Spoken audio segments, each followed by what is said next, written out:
That's like that's something that I think Papa John's cares about a lot, and it's something that actually does have a direct impact on the health of the Smash community and how much we'll be able to kind of do more fun stuff with Beyond the Summit and Beyond the Smash. So for sure, yeah, that $150 gift card would definitely help support my hunger as well. At main stage too. Dude.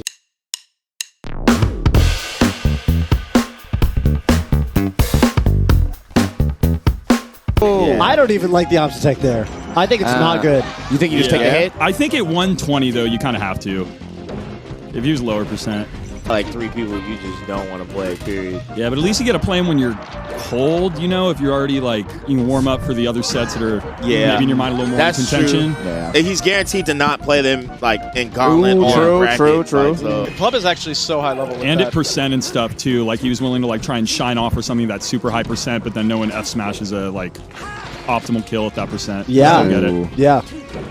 J-Flex needs to be grabbing a little bit more, I think, because Plup is calling out with these shields really hard. It's about those run-up shields earlier. I think Toe, if you're the one that always talked about and said Armada shine, you just invincibly shine after you grab ledge. People really, sometimes you go a little too deep. Right, yeah. When you get a grab at Sheik and something like this happens, and Plup can't play right now. So he's now, like you're saying, his rhythm's off. Yeah. J-Flex is being real patient with center stage and the stage control, which is, I think, helping the neutral out a lot, but he needs these bigger punishes, like you were saying earlier.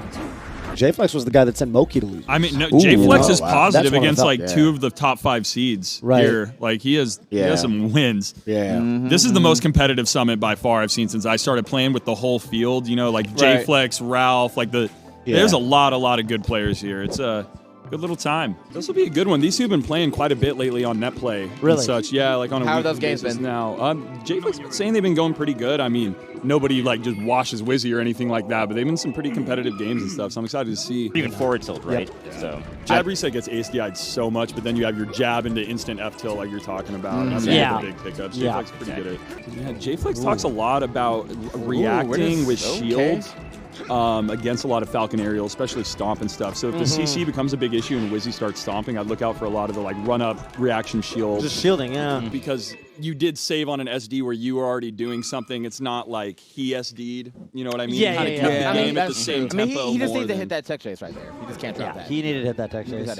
J-Flex is doing a good job of being reserved enough on these edge guards, not getting messed up by fade backs, not letting Wizzy get back to stage for free or ledge. He's been able to clean them. We grab those. Let's see. It's easy, Fish. It's easy. This is usually like the best stage for Sheik against Falcon, but Wizzy is so efficient with his kills that it's like you're dead at 45 now. You're dead at 50. Yeah. If you can be the one playing on reaction to what Falcon does, like stomp and shielding that, versus now you're trying to dash in, wave dash back, and then you get stomped on the wave dash back, get hit on this. But when Falcon has to approach you, you have so much more time to react to what he does. Not only is it closer to, but the character, like the amount of different character and diversity we have right now, you have to prepare for a lot of different things. If you're Zane, you can't only worry about Plup Sheik. You have Amza's Yoshi, you have Axe's Pikachu, you have Mango's Falco. There's not just like, oh, I have to prepare for Armada's Peach and H-Box's Puff anymore. Right.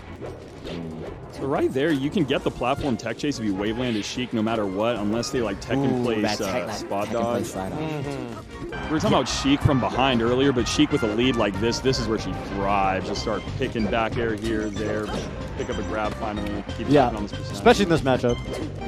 I think he did the quick up B thinking he was going to go for a Sammy stall again to try and get on stage before.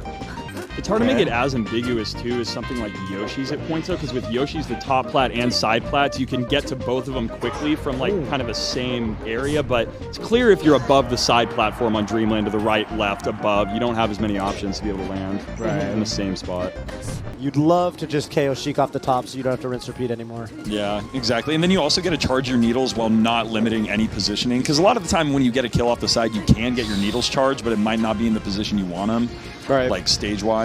Trey, as the resident like Sheik player on the couch here, would what's kind of the way you think about the counter picks in this matchup? I say keep yourself comfortable. And we saw yesterday with J-Flex, even in the Axe set, he got kind of washed on the first Battlefield game, and then he runs it back because that's where he feels comfortable. I think it really helps J-Flex to know he can get a win on his favorite stage and such.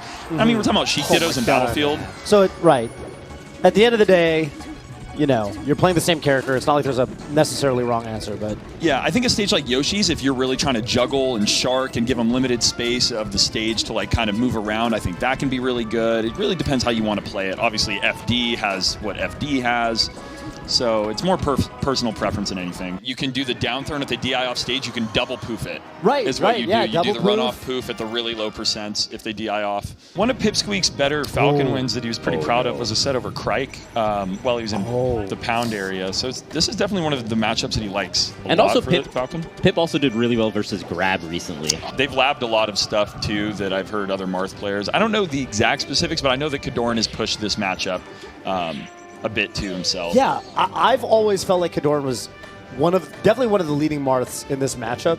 Yeah, I agree entirely. And honestly, I say this coming from the perspective of just one of the small tweaks that I think would elevate Kadoran even more in the solidified top 10 for sure, is that I've just noticed in some of these very important events and such, there's been these game 5s have been the issue sometimes. And it does seem like it's that confidence a little bit, but recently sponsored by Tier 1 Esports org, you might feel a little bit of extra pressure, they've said before. So I think Kadoran, again, is on the cusp of an incredible breakout.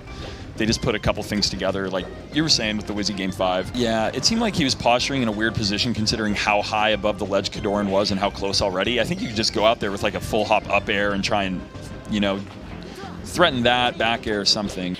Pip not going for that and also missing the ledge dash on that previous stock. So the ambiguity on where they're going to be trying to position themselves for the edge guard is going to be pretty integral to the edge guards. That's right. Okay. Pip destroyed that water cup right there. We'll see how the extra hydration helps this next game. And no sign of a Fox switch whatsoever. He's sticking with his guns here.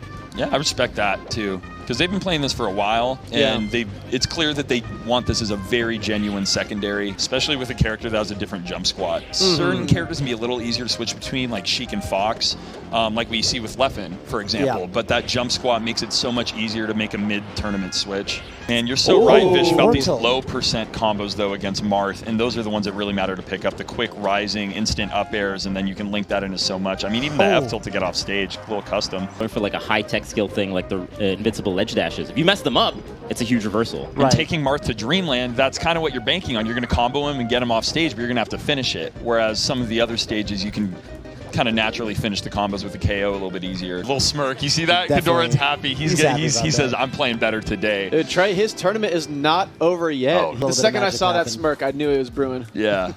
I'm excited to see what he does for the rest of the tournament. Again, Pipsqueak, amazing job.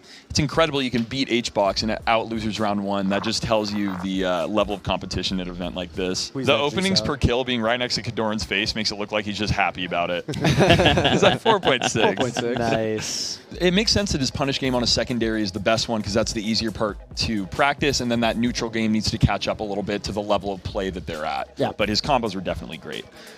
Well, we're going to take a quick break as we get into our next couple matches.